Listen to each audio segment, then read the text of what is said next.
تو نواز صاحب ظاہر ہے کہ اب یہ جو دنیا جس طرح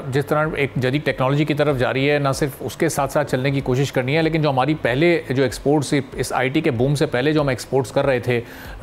وہ بھی جس طرح سلو ڈاؤن ہو گئی ہیں یا ایک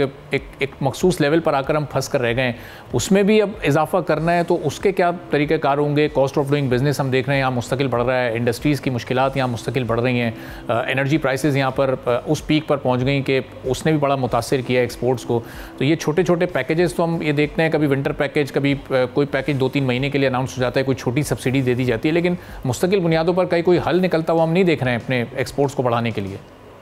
اس کی وجہ یہ ہے کہ آپ نے سارے فیکٹرز بالکل صحیح بتایا کہ ہمارے پاس کوئی لانگ ٹرم اکنامک پلاننگ نہیں ہے. آپ دیکھیں جن کنٹریز نے بھی اپنے مخصوص سیکٹرز کو ڈیولپ کیا ہے، بنگلہ دیش کی مثال دیکھیں کہ انہوں نے textile focus special economic zones create کیے تھے. جب وہ اسپیشل اکنامک زون بنے تو جس وقت پورے بنگلہ دیش میں اگر لوڈ شیڈنگ ہوا بھی کرتی تھی تو ان ٹیکسٹائل کے اکنامک زونز میں لوڈ شیڈنگ نہیں ہوا کرتی تھی. سملرلی وہاں پہ لا اینڈ آرڈر کے پرابلم بھی نہیں تھے، وہاں پہ دیگر معاملات بھی نہیں تھے، اور ساتھ ہی ساتھ انہوں نے ٹیکسٹائل کی ورک فورس کو بھی بہت بڑے پیمانے پر ٹرین کیا.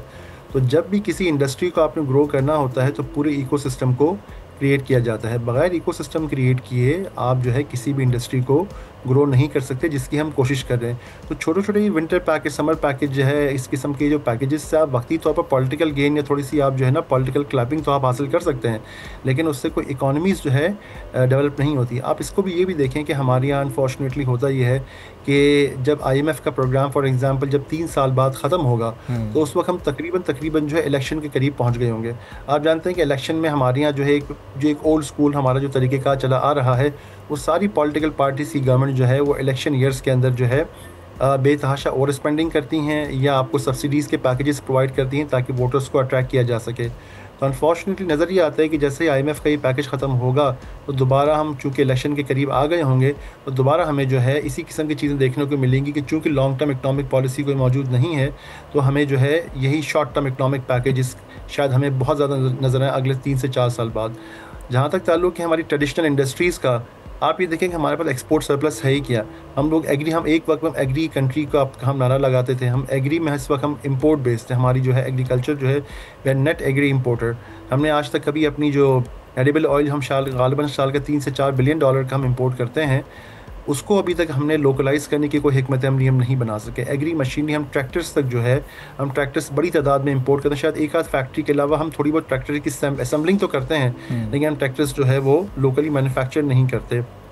اسی طرح ٹیکسٹائل کو دیکھ لیں کہ ٹیکسٹائل میں بھی جو آپ کے ٹیکسٹائل کے انپٹس ہیں اس کی بڑی تعداد ٹیکسٹائل انپٹس کی جو ہے وہ آپ کی امپورٹ بیسڈ ہے. تو ان تمام چیزوں کو مد نظر رکھتے ہوئے انفارچونیٹلی نظر یہ آتا ہے کہ سسٹینیبل بیسس پہ، لانگ ٹرم میں سسٹینیبل بیسس پہ اگر ہم نے اپنی کنٹری کی ایکسپورٹس کو بڑھانی ہے تو اس کے لیے جو بنیادی لوازمات کی ضرورت ہے وہ لوازمات ہمیں نہ موجود ہیں نہ ہمیں موجود ہوتے مستقبل قریب میں نظر آ رہے ہیں. سبسکرائب کریں اور بیل دبائیں تاکہ کوئی خبر رہ نہ جائے.